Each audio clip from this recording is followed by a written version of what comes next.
Viewers, నేను ఈ crypto అంతా అబ్జర్వ్ చేస్తున్నప్పుడు ఈ సప్లై బట్టి నేనైతే ప్రైస్ ప్రొడిక్షన్ అయితే చేయగలను. సో ఇప్పుడు ఆల్రెడీ ఏదైతే మైనింగ్ జరుగుతుందో కేవీ కోఫౌండర్ ఆఫ్ ఇంటర్లింక్ ఇచ్చిన ఇన్పుట్స్ ద్వారా నేను ఒక మోడల్ని అయితే సిమ్యులేట్ చేశాను చాట్‌జీపీటీలో. సో ఆ మోడల్ ప్రకారం ఇప్పుడు కేవీ ఇచ్చిన ఇన్పుట్స్ ఏంటి, 14 బిలియన్ టోకెన్స్ ఆల్రెడీ మైన్ చేశారు, 6 బిలియన్ బర్న్ అయిపోయి, అంటే బర్న్ అయినట్టు చూపించారు కానీ వాటిని లాక్డ్ వ్యాలెట్లోకి మూవ్ చేశారు. సో 14 బిలియన్ నుంచి 6 బిలియన్ తీసేస్తే 8 బిలియన్ మిగిలింది యాక్టివ్గా ఎవరైతే హ్యూమన్స్ ఇప్పుడు హోల్డ్ చేస్తున్నారో మన కమ్యూనిటీ.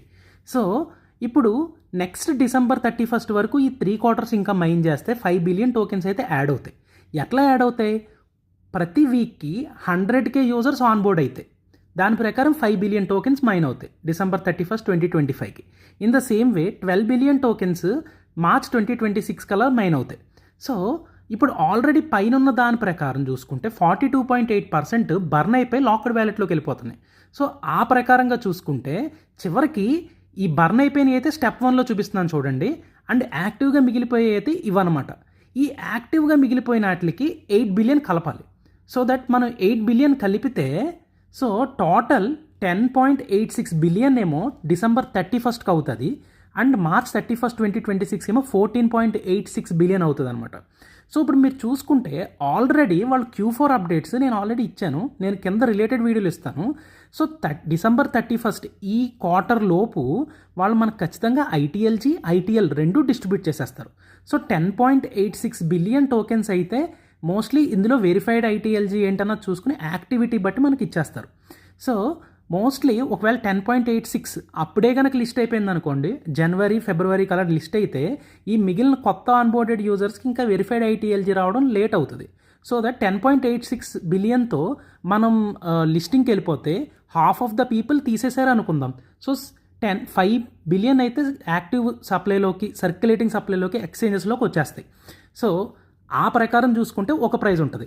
అండ్ ఈ 14 బిలియన్ కనుక వస్తే మార్చ్ తర్వాత 7 బిలియన్ అయితే ట్రేడ్ అవ్వడానికి అవకాశం ఉంది సర్క్యులేటింగ్ సప్లై. సో దాని ప్రకారంగా చూసుకున్నా కానీ పై ఒక పాయింట్లో స్టార్టింగ్ రిలీజ్ అయినప్పుడు 2 బిలియన్ సప్లై ఉంది, కానీ దాన్ని ఎవరు కూడా ఎక్స్చేంజెస్కి రిపోర్ట్ చేయలేదు. ఈవెన్ కాయిన్ మార్కెట్ క్యాప్ కూడా దాన్ని ఇగ్నోర్ చేసింది. అది కాయిన్ మార్కెట్ క్యాప్ ఎవరి ఎంటిటీయో మీకు తెలుసు. అది పక్కన పెడితే ఇప్పుడు ఈ 5 బిలియన్ టోకెన్స్ ఒకవేళ మీరు ఒకసారి కంపేర్ చేసి పై సప్లైతో కంపేర్ చేసుకుంటే పై ఒక పాయింట్లో ఎప్పుడైతే ఎక్స్చేంజెస్లో ఒక స్కేర్సిటీ అనేది వచ్చిందో అప్పుడు అది $3కి వెళ్ళింది. సో దాని ప్రకారం చూసుకున్నా ఇక్కడ 5 బిలియన్ కాబట్టి $1.5 అయితే వెళ్ళే అవకాశం అయితే ఉందిగా. ఒకవేళ 5 బిలియన్ అయితే, ఒకవేళ 7 బిలియన్ అయితే ఎంతకి వెళ్ళచ్చు? $1 పైకి వెళ్తుంది. In the same way in the worst case అసలు ఏమీ పని చేయలేదు, చాలా ఎక్కువ మంది మైన్ చేసేసారు, 20 బిలియన్ టోకెన్స్ అయితే ఎక్స్చేంజ్లోకి వచ్చేసినాయి అనుకున్నా ఇవాళ పైకి అంత హైప్ లేదు.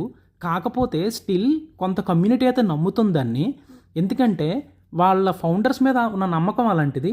సో 20 బిలియన్ టోకెన్స్ $0.20కి అయితే ట్రేడ్ అవుతుంది, దానికన్నా ఎక్కువే ట్రేడ్ అవుతుంది. సో ఆ ప్రకారం చూసుకున్న ఇంటర్లింక్ ఉన్న ఈ గుడ్ విల్కి ఇవన్నీ చూసుకున్న ఇంటర్లింక్ 0.20 సెంట్స్ అంటే 20 సెంట్స్ పైనే ట్రేడ్ అవుద్ది, కానీ ఈ లోపలికైతే రాదు.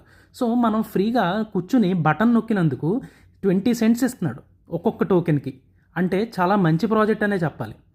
ఈవెన్ నేను ఇక్కడ డంప్ చేయమని అయితే సజెస్ట్ చేయను, కాకపోతే ఏదో కొంచెం మీరు యాక్టివ్గా మైన్ చేసుకుంటారు, కొంచెం ఇంటర్లింక్ కమ్యూనిటీకి కొంచెం బూస్ట్ వస్తుందని చెప్పేసి ఈ వీడియో అయితే చేశాను.